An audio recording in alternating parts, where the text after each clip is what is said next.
Education in the 20th century underwent a pretty significant transformation. And I won't go into the history and the reason why, but one way in which we could see that education evolved is that it emphasized what we might call an input-output model. It was about trying to put as much information into a student, and then that was the input, and then assess whether they were able to accurately memorize all the things that were put in.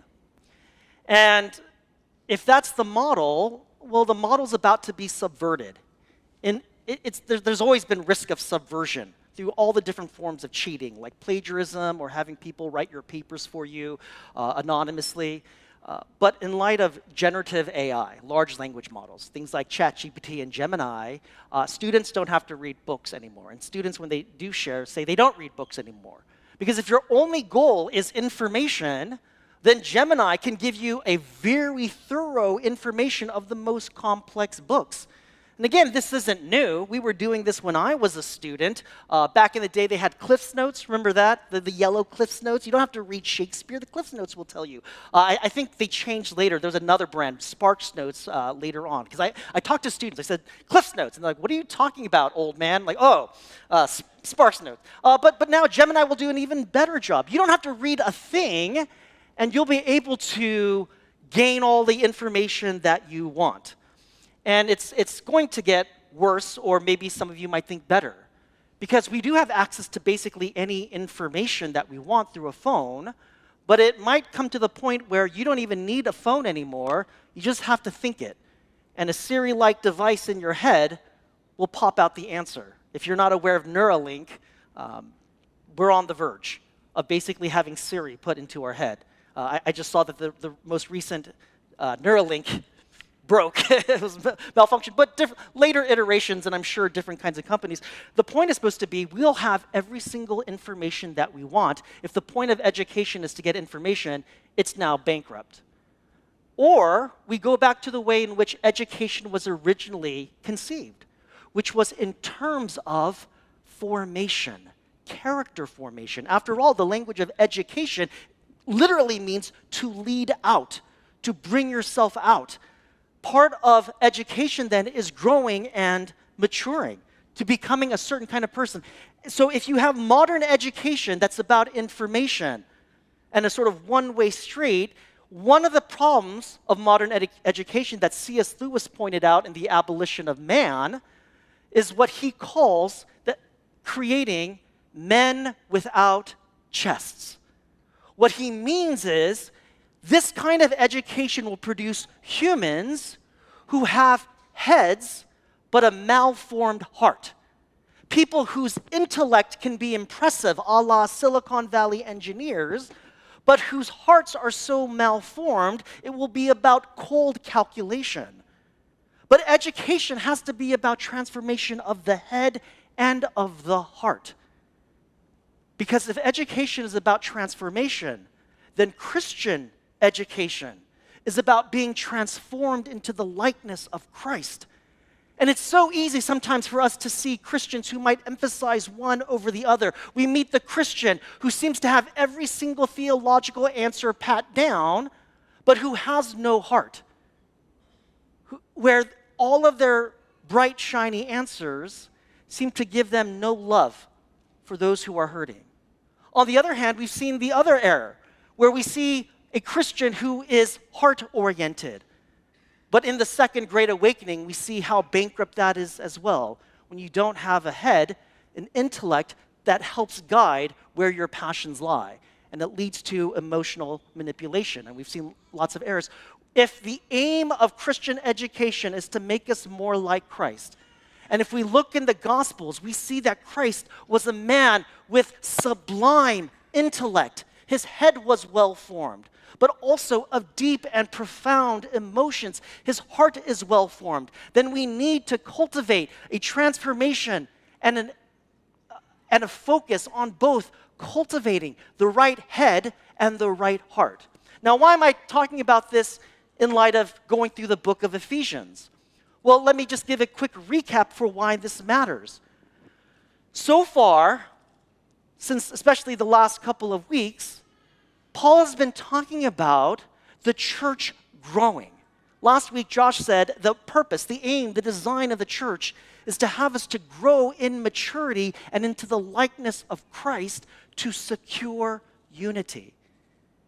In that sense, then, I think what Paul's up to, his so-called ethical instruction here, is about education. It is about growing up and maturing with the aim of maturing into the likeness of Christ. And so that's how I want us to be thinking about this passage this morning in Ephesians chapter 4. It's easy to think Ephesians, you start with theology and then you end with ethics, and that they kind of are two separate categories. Actually, I think the whole book is unified. It began with Paul talking about God and what God is up to in all of creation, and specifically in the Gentiles, bringing them into God's people and then calling them to a certain way of life and desiring that they grow and mature. And now he's going to talk about potential threats to them. The threats being about the ways in which it may stunt their growth into maturity and where it might bring about disunity. And I think the rest of this chapter, while there's a lot of ethical instruction, we have to think about that context that Josh talked about last week. Growth into maturity, into the likeness of Christ. What are these things then? These specific warnings and issues. They are threats to that. And next week, we'll go into very specific versions. This morning, it's a little bit more on the general side. So if you have your Bibles, turn to Ephesians chapter 4. And maybe to put, as you turn there, to kind of put this in sloganeering fashion. The kind of ethical instruction I think Paul is giving here is not just a list of rules. If it's just a list of rules, it's going to be antithetical to the way in which Paul conceives growth and maturity in other letters. After all, go see Galatians and Romans. In one sense, to put it in the slogan way, it's not about what to do. Rather, it's about who are you becoming like. It's not about what, it's about who. And that's why if we just think of these as lists and rules, we'll go back to the kind of Pharisaical temptation of just checking off the box, doing our duties, but having no love in our hearts. If Paul wants us to grow, to be educated, to become ethical, if we want to use that term, the idea is about transforming our head and our hearts into the likeness of Christ.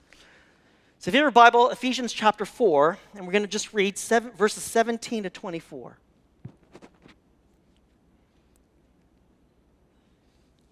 Here a reading from the letter to the Ephesians. Now this I say and testify in the Lord, that you must no longer walk as the Gentiles do. In the futility of their minds, they are darkened in their understanding, alienated from the life of God because of the ignorance that is in them due to their hardness of heart. They have become callous and have given themselves up to sensuality, greedy to practice every kind of impurity. But that is not the way you learned Christ. Assuming that you have heard about him and were taught in him, as the truth is in Jesus, to put off your old self, which belongs to your former manner of life and is corrupt through deceitful desires, and to be renewed in the spirit of your minds, and to put on the new self, created after the likeness of God in true righteousness and holiness. The word of the Lord.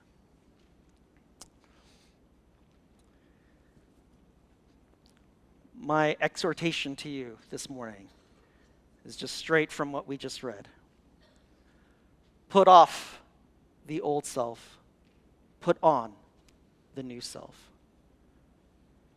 And what I want to unpack this morning is to see the way in which Paul characterizes the old self, and then he highlights the root and the fruits of the old self, and then he characterizes the new self. So let's talk about the old self and the way that Paul characterizes it. So if you look, Paul is very urgent here. So he's been talking in a very grandiose way. You've been called by God, Gentile Christians. First, you, Gentile Christians, were out of the people of promise, and now you've been grafted in, and you've been called to live a certain kind of life, a life that's worthy of the calling for which you have been called, a life that leads to unity and maturity and likeness of Christ. And then he says something urgent. He says, I say this and testify in the Lord. It's a sense of urgency here. Have you been here long enough where you've heard Josh say, listen to me? That's one of my favorites. I know something really important is about to happen. That's what he's doing. This is a Camacho, listen to me. He's like, hear me out. So Paul wants to get clear on their attention here. Listen to me. No longer walk as the Gentiles do. Now this might seem weird because, as we've seen in chapter 2 and chapter 3, Paul's main audience is probably Gentile Christians, meaning non-Jewish people who converted into discipleship to Jesus.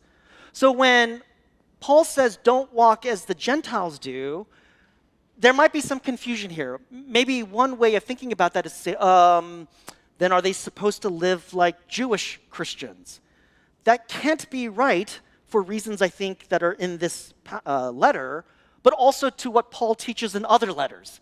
He says, look, Jewish and Gentile Christians, you've been brought together, and you Gentile Christians, you don't have to be circumcised. You can still eat bacon. That's my paraphrase, right? But you don't have to live as Jews because you come to the covenant people not through becoming Jewish, not through circumcision, but through faith in Christ. Much love for Jewish Christians, by the way, yeah. But the point is supposed to be Gentile Christians are now allowed in through a different kind of channel. A channel that is ubiquitous to every Christian. Both Jewish and Gentile Christians, you are brought in through faith.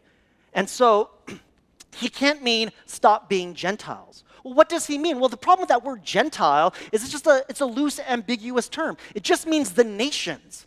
And almost everybody here who's now a Christian, unlike us who grew up in the church, for some of us, for a lot of them, they were all converts, many of them adult converts. So they remember the Gentile way of life, their former way of life, and they see their neighbors doing it. And if you want to look at what life was like in Greco-Roman society, it was pretty grotesque and dark and ugly. And so they were supposed to be removed from that life, but that's the life that still surrounds them. And I think Paul then is making an assumption here. Here's the assumption, that some of these Christians are either falling back into their old way of life or they are tempted to do so. And what's the old way of life? Well, if you go back to chapter 2, what did Paul say about their situation? They were once dead. When I preached on that passage, I said they were zombies. They looked alive, but they were dead, and God had called them out. But that way of life was the way of sin, the way of trespass, and influenced by the prince of the power of the air, meaning it was demonic. It had hold of the devil. That sinful way of life then was making them dead, and some of these Christians are tempted to go back into it. And why would they? Because sin is enticing. And so I think this is why Paul wants to talk about it here. Yes, you are now brought into the family of God, but some of you have either fallen back or you're tempted to do so, and I get it. It looks really nice. Sleeping around and gratifying sexual lust feels very good. Getting lots of accolades and praise for your accomplishments, whether real or imagined, feels very good. Owning lots of things and having lots of pleasures feels very good. So you could see why one might be enticed to the old way of life, and Paul is urging them, don't go back to this way, and I like his strategy. Here, he gives a strategy. He characterizes what that former old way of life is to show just how bad it really is and how unfulfilling it really is. And I don't think he does this in a systematic way, So this isn't like a systematic analysis of what the former life is, but I think he's just doing this through observation. He's been around in his missionary journey, looking at different Gentile Christians, seeing the neighbors around them, and he's noticing patterns, and he's reminding them of the patterns that they should have seen. And I think he picks out 4 here. Not that these are exhaustive, not that these are the most important, but he's trying to help them see why living in the former way of life, the old self, is so bad. So here's the first thing he says in verse 17. They're living in the futility of their minds. That word futility would raise up connotations of Ecclesiastes. It's vain. It's empty. It's not worthwhile. When you look at your neighbors, it's so easy to think that what your work is about or what your projects are on are the most important thing. In some sense, despite the tragedy of death, an enemy that God has conquered and has converted into a friend, it now serves for us as a reminder of what really matters. We might think certain kinds of promotions really matter. Certain football teams winning really matter. Certain kinds of bets might matter. And then you realize if death is it, then what does it matter? Imagine, too, if there's no God, and this is all there is, where eventually, to the best of our guess, this is just one guess, to the best of our guess, when every star goes out and the universe exhibits heat death, and all we have are fundamental particles expanding forever, world without end, what will it matter whether you became a CEO or not? Or went on a lot of vacations or not? What will any of that matter when all there is a world of nothing that began from nothing and ends in nothing? And that's the futility of their minds. It's shocking when I talk to some of my work people, my other work, not church, this is Josh. I had to clarify just in case. Where whether their life is going well or not is grounded on whether their career is going well or not. How futile. And it's tempting to do so. It's sometimes hard having multiple vocations. And I have some people say, you actually should stop doing church, because when I meet people for coffee or lunch, that takes time away from writing. And writing is where I'll get my prestige. And so hearing you talk about your problems and your spiritual struggles for that hour and a half takes time from me doing the thing that really matters. And then I talk to people who are grown and mature, and they say, all that writing means nothing. When you talk to older and mature Christians, you remember what really matters. I predict I will cherish that hour and a half lunch and breakfast with you, you pouring out your heart to me and us establishing our friendship way more than me finishing any writing project I have in mind. But when you start focusing on the world's agenda, then my projects really matter, and whether or not my life is going well depends on whether I'm accomplishing what I want. Until we are able to be a bit sober-minded and focused and remember, so futile. It's not as those things are bad. Don't hear me incorrectly. Those things may be good, but the old self idolizes those things. So that's the first characterization, futility of mind. Look at the next one in verse 18. They are darkened in their understanding. And later in the verse, because of ignorance. There's a sense in which they don't know where to go. Darkened in their understanding is being confused about the things that really matter. Why is it that they think their work is so important, their earthly projects are so important? They're important, but not relative to ultimate things. Why is that? Because their understanding has been darkened. It's not a matter of lack of information. The problem isn't that they don't know anymore. The problem is they don't know the big picture. Understanding is seeing the big picture, how things hang together, and what really matters in the big picture. And Paul gave you a sketch of that in Ephesians chapter 1 and chapter 2. That's the big picture here of what God is up to. And if you are separated from God in your old self, you won't know what God is up to. And so you'll forget what really matters. See, information is like having a map. But if you're in the dark, that map is worth nothing. When I was in high school, somebody took our youth group to a hike, and we went into a cave, and we walked far enough that for the first time, if you turned off all of the flashlights, you saw nothing. I've never experienced that before. So it's completely pitch black, and like a foolish 15, 16-year-old, you just start walking, you hear splashes. Next thing you know, the guide says, don't walk any further, because you don't know where you're going to be. And I realized I didn't know where the voice was coming from. Because you're in a cave, everything's echoing. Was that voice going from there, from there, from there? I didn't know. Dark. You don't know where to go. Part of the problem then of the old self is you won't know from up or down. I cited Milton the last time I preached. I fear I'm citing him too much. But Milton has this with regards to Satan, where Satan's famous expression is, evil, be thou my good. When you're upside down and you don't know which way to go, what kind of moral compass are you going to have? That's the second way he characterizes it. Here's the third one, still in verse 18. They are alienated from the life of God. They're cut off from the life of God.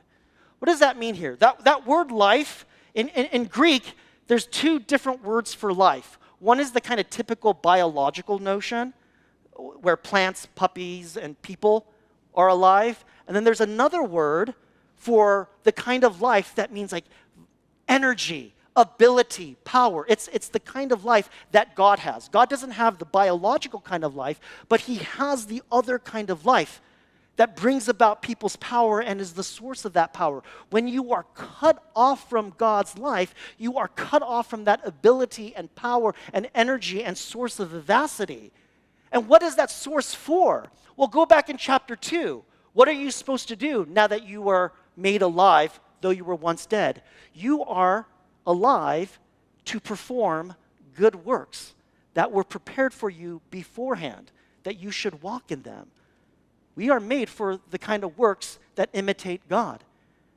We are called to live a life that is worthy, and the only way to do that is to have the power, the ability, the energy that comes from God. And when you are in your old self, you have cut yourself off from that source and energy. You are unable to do those very things.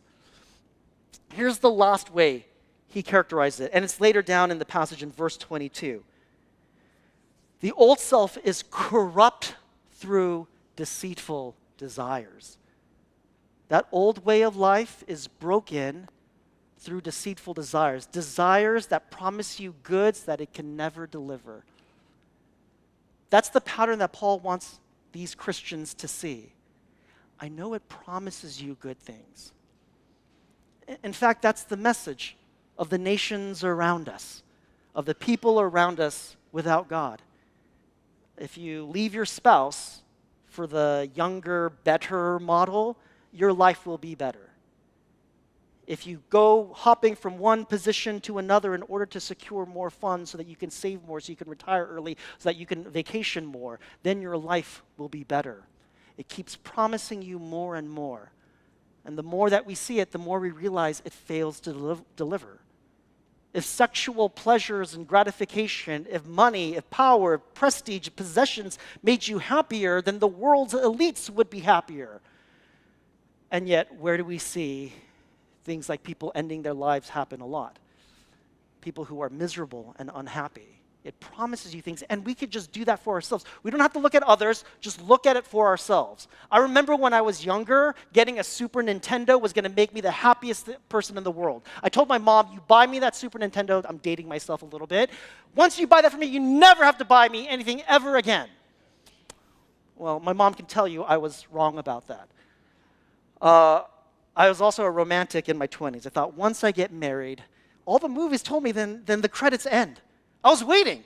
When I saw Alyssa walk down the aisle, the credits started to roll. Everything went into soft focus. And then there's the next morning, and the next morning after that, and the next morning after that. Even the good things of this world do not fully satisfy, because that's not what they were meant for. And the way of the old self says those things will satisfy you and bring you to your end. And that is the way of deception. The old self then is characterized in these kinds of ways. Now, it's specific to what Paul is saying in these Gentile Christians in the regions that he's been traveling to, but it's also true for us. And so I give you this warning. Watch out for the way of sin and of death. It will be enticing. I assume narcotics feel really good. I don't know, right? Josh can tell you more about it. But I assume it's really good. But I am deeply tempted by sexual gratification. I am deeply tempted by vainglory and accolades of how great one is and one's accomplishments. I am tempted by greed. You don't have to have lots of money. I probably make way less than you do, and yet I am tempted by greed and possessions because I want more. And I actually think if I have more, I will be happier. And I have to remember the Super Nintendo didn't gratify me. My own wonderful marriage didn't gratify me. The way of the world leads to empty gratification. All right, let's now switch over to Paul's further characterization as he looks at the root and the fruits of the old self, meaning the root, the source, and the fruits, some of its consequence. And so what's the root? Look at what he says in verse 18. All of this because of the hardness of heart. The hardness of heart. I started this message talking about the importance of heart transformation. The heart can impact the head. Information can't be enough. It's why people will read science articles and think, oh yeah, I have all the information, but if you don't know how to think about confirmation theory or decision theoretic procedures, it's not going to be useful to you. Info is not enough. Similarly, head is not enough. You need some of the heart. And I want to clarify here, Josh and I have elaborated on this before, but just as a reminder, heart doesn't just mean feelings. The heart in this time would mostly be used to talk about the center of yourself and the source of your actions. They would have used the word emotion, but in a very specific meaning. Just go to the etymology of emotion. Emotion, moving out. It's the thing that motivates you or moves you into action. What does hardness of heart mean? That source of action is stuck, frozen. I imagine as there's crazy storms happening in the United States and people have their cars outside. I know nothing of cars, sorry, Tim and John would, but I imagine that when engines are frozen over, nothing moves. The car doesn't move. If your heart is hardened, if it's stuck, frozen, nothing will move. That is what a hardened heart is. The idea then is a hardened heart is the source, the reason why the old self becomes the way that it is. While Paul doesn't say it here, and this is going to be a little bit speculative, I think the reason why he regards the heart in this kind of way is being a good Jewish Christian. He knows his Old Testament, and he realizes that in order for there to be any change, it has to be the work of the Spirit. If you go back to Ezekiel, what's the problem with the people? They have hearts made of stone. The solution then is everybody needs a heart transplant where the Spirit can take away the heart of stone and put it in its place a heart of flesh, a soft heart, a beating heart, a heart that moves. So that's the source. What is the fruit of the old self? He says two different things. And again, I think he's not doing anything systematic. I think he's just observing the people around him. And he says, here's the first fruit of the old self, whose root is a hardened heart, characterized by futility and ignorance and alienation from God's power and corruption through deceitful desires. The first fruit, he says, is people end up callous. People end up calloused. What does he mean here? What he means here is that they lack sense and they lack sensibility. Sorry, nod to Jane Austen, right? But if you look, the opening characters of that novel lack sense and sensibility. They don't know which way is up or down, and they are unbothered by the things going around them. They have no reason And they have no adequate emotion that's responsive in the ways that people are supposed to respond to ordinary things. When you become calloused, when you see people die, you're unbothered, but it's because you've seen hundreds of things die, whether they be real, like in movies with normal people, or whether they be orcs. I do worry about showing my children even movies that I think are good, even watching orcs die, because it can desensitize you. I don't watch Game of Thrones. I don't watch horror movies. I leave it to you. I don't want to be legalistic. I leave it to you to bear your own conscience of what you should or shouldn't see. The reason why I don't watch these things is not because I think people will be prone to doing them. The problem of violent things isn't that you will go and engage in violence. The problem with them is that you become desensitized to those things. That seems to me to be bad. That if we see someone made in the image of God undergoing horrifying things, even if it's fictional, and we are unbothered by it. And I think Paul says, in that age, in that era, people are witnessing all sorts of horrendous things, and they are unbothered by it. That is, I think, a fruit of the old self. Here is the second fruit of the old self. In verse 19, they've given themselves up in sensuality, greedy to practice every kind of impurity. What he means there by sensuality is an inordinate, lustful desire without constraints. It's where you transgress boundaries beyond what you might think is socially normal, till that feels normal to you. It's an unconstrained sexual perversion. How in the world did the church of Corinth allow for incest?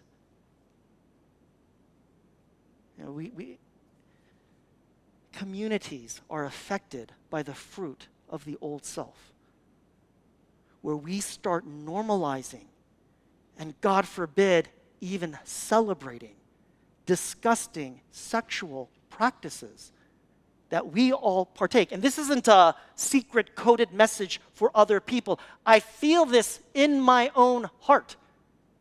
And virtually every man who's ever been honest with me when we do go out for coffee or lunch has shared the exact same thing. How did we normalize this in the United States and for us and here in San Jose and even within our church, where even godly good men can allow those sick, twisted desires to impact them? That's what unconstrained sexual perversion looks like. And I'm not talking about people out there. I'm just going to focus on myself. And then whereby we allow for leaders to engage in such things, and then we make excuses for them. I am baffled that within some Christian churches, you have pastors and elders and leaders who have engaged in such horrifying practices, and then you see people trying to defend them. May that never be at West Hills. But that's the fruit of the old self. That's how far you will go in unconstrained ways. If Paul's strategy is to show you just how bad and unfulfilling it is, I think he accomplished the task. And all I'm trying to do is convey what I think Paul is trying to do. Don't do it. It looks good, right? I know she looks attractive, and if you leave your wife, you'll be happier. I know if you just abandon your church and do what's fun and spend the money that the way that you want, it'll be fun. I know it seems enticing. See its fruits. And then ask yourself, is that what you want? Paul implores you, and I implore you, don't put on the old self. Take off the old self.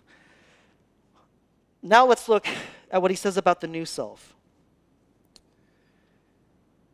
He says in verse 20, but that is not the way you learned Christ, assuming that you have heard about him and were taught in him, as the truth is in Jesus.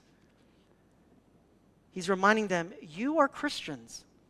You have learned Christ. You know what's really interesting about that passage that a lot of people have noticed? It doesn't say you learned about Christ. It says you learned Christ. We're so used to thinking of education as learning information.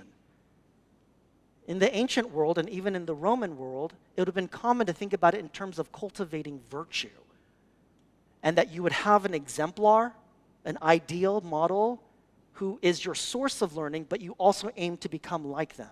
You see it in the Stoicism, you see it in Aristotelianism. It's a very, very common way of thinking about education. And he says, you learned Christ. You didn't just learn facts about Jesus, you learned him. You were united, connected to him. A Christocentric education, then, is one where Christ is both the source and the end of the education. You learn from him, as Paul says. He is the teacher and guide, and he is also the end. What will you look like if Christian education has taken place? You will have looked more like Christ. You may not be a better physicist, you may not be a better philosopher, but who cares? You'll have known if your education was better if by the end of it you resemble Christ more. That is the end and aim of education. Christian education should not resemble worldly education that focuses on your career and getting a job. We'll have known that we've done our job well if by the end of it you look more like Christ. Notice what it says. It says, and the truth is in Jesus. The truth is in Jesus. Last week, Josh talked about this notion of truth. It's not just facts and information. It's about matching with a kind of ideal, the person who is true blue, that person who is a true friend. The truth is in Jesus, meaning Jesus is the match of the ideal. That is what the ideal human looks like, and our growing into maturity is to look like him. So, put on the new self. That language of putting off and putting on, Paul uses it multiple times. Other letters that he wrote, he connects it with baptism. Does Paul mean baptism here? Maybe, maybe not. I'm not going to take a stand here. What is very common with the language of putting off and putting on, sort of taking off clothes and putting on clothes, is oftentimes, even in the Greco-Roman world, you see it a lot in Stoicism, is the idea of taking off vices and putting on virtues. See, virtues are habits or dispositions. Another word is, it's your character. When you have the character of generosity, you don't have to fight your way to it. You just sort of do it automatically. You want to do it. The generous person isn't the person who goes, oh, I don't want to give, but fine. The generous person who just does it freely, sometimes even not without thinking. It's sort of second nature, we might say. Putting on Christ, then, is to put on the kind of character that Jesus has where we're not trying to fight for it. And you get there through practice. And Paul's going to talk about the various practices that we can do to sort of become the kind of person that has the personality of Jesus. But I think that's what's happening in this passage. Imitate Jesus, and specifically imitate God. All that stuff in chapter 1, go read again. And I think what it's trying to do, in somewhat human terms, is to paint a picture of what God is like so that you can imitate God. Next chapter, Paul says that explicitly. Imitate God. What are you supposed to imitate? What did he just talk about in chapters 1 and chapters 2? So, part of this then is becoming a certain kind of person. And I'm leaving it a little bit generic, because next week Josh is going to go into way more depth with some of the specifics that Paul has in mind. But notice how this passage ends. This new self was created after the likeness of God in true righteousness and holiness. This new self is created. It's a word that's not used a lot in the New Testament, but the idea of it's not made by us, it's made by God in us for true righteousness and true holiness.